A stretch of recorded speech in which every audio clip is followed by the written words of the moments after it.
나도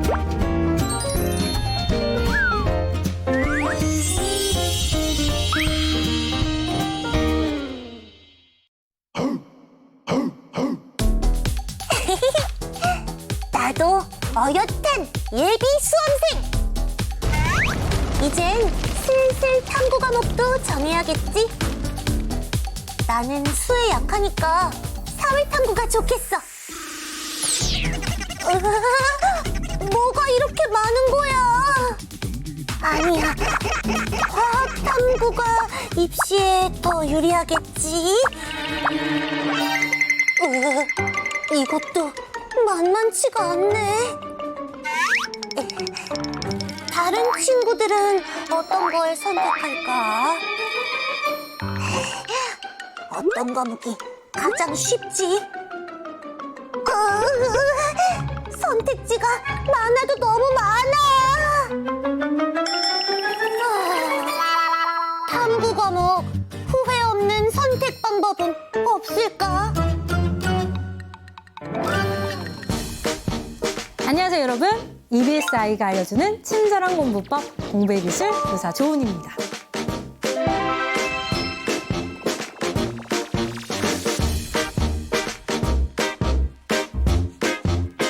(2022학년도) 문이과 통합에 따라서 탐구 과목 선택의 폭이 굉장히 넓어졌어요. 그래서 구매한 친구들 오늘 잘 오셨습니다. 탐구 과목을 똑똑하게 선택하는 방법에 대해서 오늘 이 시간 알려드리도록 하겠습니다. 저와 함께 해주실 김준우 선생님을 모셔보도록 하겠습니다. 선생님 안녕하세요. 안녕하세요. 반갑습니다. 여러분들의 후회 없는 히스토리를 응원합니다. EBS 아이 역사 강사 김준우입니다.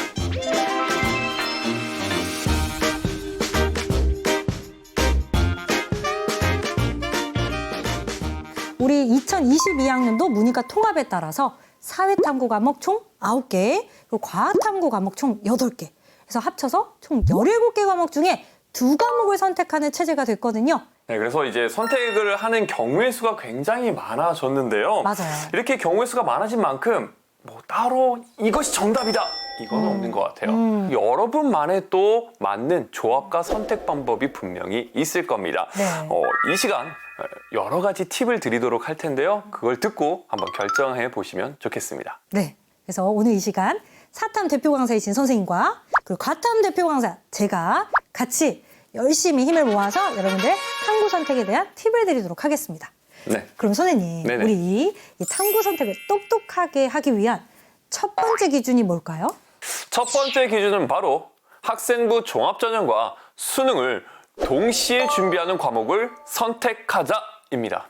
두 마리 토끼를 한 번에 잡자 이런 말씀이신 거네요? 그렇죠. 아무리 뭐 정시 비중이 높아진다 하더라도 수시 포기할 수 없죠. 그렇죠? 그랬을 때 추천드리는 방법은 고등학교 2학년 때 배운 탐구 과목에서 한 과목 정도, 특히 사회 과목은 선택을 해주시고 네. 그 다음에 고3 때 배우는 과목에서 사회 과목 한 과목을 선택하면 좋습니다.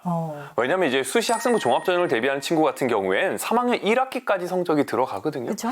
그런데 내가 3학년 때 배우는 사회 과목 중에 수능에 보는 과목이 없어요. 그럼 공부하기 좀 힘들죠. 힘들죠. 혼자 해야 되죠. 맞아요. 그리고 이제 수능 공부하느라 바쁜데 선택도 안 하는 사회 과목을 공부하기란 참 쉽지가 않습니다.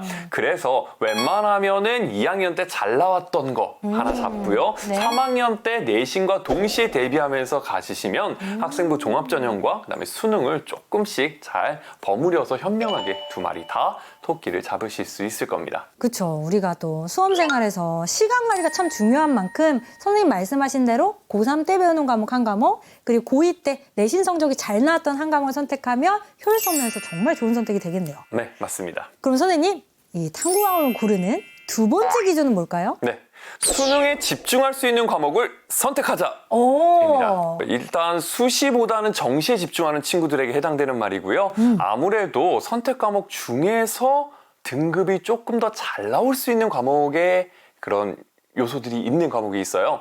대표적인 게 사회에서는 생활과 윤리와 사회문화라는 과목이 있습니다. 생윤사문. 네, 그 이유가 첫 번째, 수능을 공부하는 데 있어서 대학 반영 비율이 높은 과목이 국어, 수학, 약간 이런 주요 과목에 집중되어 있다 보니까 탐구 공부 시간을 최소화하고 나머지 시간을 이제 국영수에 집중하는 이런 이제 전략을 쓰는 거죠. 그랬을 때 이 개념 공부량이 가장 이제 적은 과목들이 생윤과 사문이 되겠습니다. 아, 그다음에 두 번째로는 아무래도 선택자 수죠. 아, 선택자 수가 많으면 4% 1등급 비율도 많아지죠. 예, 숫자가 많아집니다. 그래서 생활과 윤리와 사회문화가 가장 많이 선택하는 과목 생활과 윤리, 두 번째가 사회문화거든요.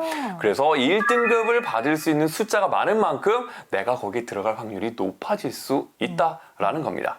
자, 그러면 네. 과학 탐구 과목에서도 이런 압도적인 과목의 조합이 있나요? 있습니다. 어, 일명 생지러라고 하는데 들어보셨어요? 생지러? 네, 생지러. 뭐죠? 생원의 생, 그리고 지원의 지. 아. 이렇게 따서 이 생명과학원과 지구과학원의 선택자 수의 비중이 굉장히 높아요. 그렇군요. 네. 그런데 이 생명과학원이나 지구과학원처럼 응시자 수가 많은 과목의 경우는 네네. 난도에 따라서 표준 점수가 널뛰기 할 확률이 좀 적어서 그렇죠. 위험 부담이 적다는 장점이 있죠. 그렇지만 학생들이 실수하면 안 되는 점은 이렇게 응시자가 많은 과목이라고 해서 쉽다는 편견을 가지면 또 안 되거든요. 아, 그거 중요하죠. 그쵸? 쉽지는 않습니다. 변별을 내기 위해서 생원에선 유전, 그리고 지원에선 천체 같은 파트가 좀 어렵게 출제가 되니까 이 점도 꼭 명심하셔서 선택하시면 좋겠습니다. 세 번째로 넘어가 보도록 할게요. 네, 세 번째. 자, 세 번째. 그 세 번째는 바로 흥미도입니다. 흥미도. 그렇죠. 이 사회탐구 과목 중에서 이런 성향의 아이들이 있어요. 어떤 성향이요? 역사 덕후들 혹은 지리 덕후들, 윤리 덕후들 약간 이런 표현을 쓰는데요. 정말 매니아층이라고 불리는 아이들이 있어요. 있어요. 그래서 역사 덕후들은 주로 세계사, 동아시아사 이 두 과목 역사 과목을 선택을 하고 그다음에 지리 덕후들은 한국 지리, 세계 지리. 와. 그다음에 윤리 덕후들은 윤리와 사상과 생활과 윤리. 이런 식으로 이제 쌍으로 과목을 아예 선택을 해버립니다. 자, 이러면 장점은 어떤 게 있냐면 과목 간의 시너지가 있어요. 역사 같은 경우에는 동아시아사 내용이 세계사의 거의 절반입니다. 그래서 내용이 확 줄고요. 와. 그다음에 윤리 같은 경우도 생활과 윤리 선택 많이 한다 그랬잖아요. 네네. 그런데 윤리와 사상을 공부하면 생활과 윤리가 쉬워집니다. 오. 그다음에 지리도 역시나 마찬가지로 한국 지리, 세계 지리 거기 나오는 이제 지리와 관련된 여러 가지 개념들이 대부분 중복되는 것들이 꽤나 있습니다. 그래서 이 과목들 간의 시너지를 통해서 좋아하는 거 그리고 더 좋아하는 공부량도 주는 이런 모습을 볼 수가 있죠. 맞아요, 쌤. 그래서 수능은 장기 레이스다 보니까 과목의 난도나 유불리를 따지기보다는 내가 긴 시간 즐겁고 행복하게 공부할 수 있는 과목을 선택하면 좋을 것 같아요. 그래서 저는 개인적으로 네네.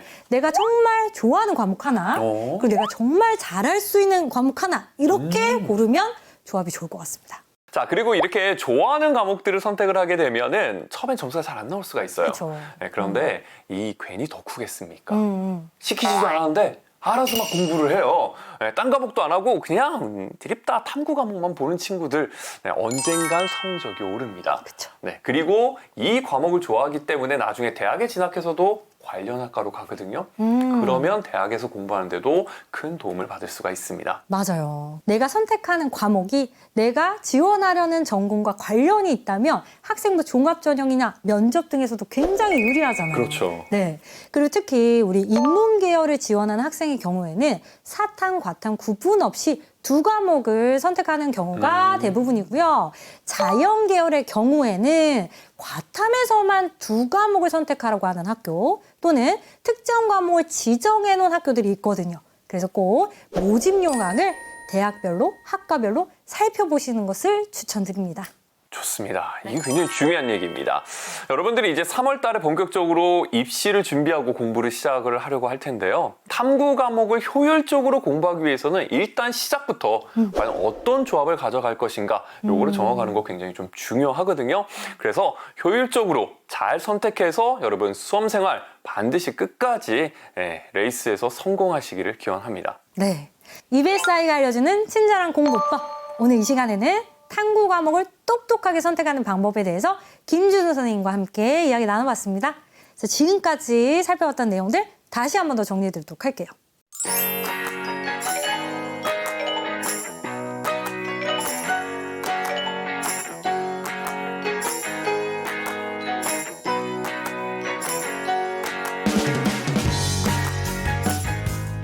탐구 탐구 영역 선택에 있어서 정해진 정답은 없지만 공통점이 하나 있습니다. 뭐예요? 그것은 바로 모든 과목에 있어서 개념을 익히고 그 개념이 어떻게 문제로 나오는지 유형을 익히게 된다면 누구나 다 만점을 받을 수 있다는 그 사실은 공통점입니다.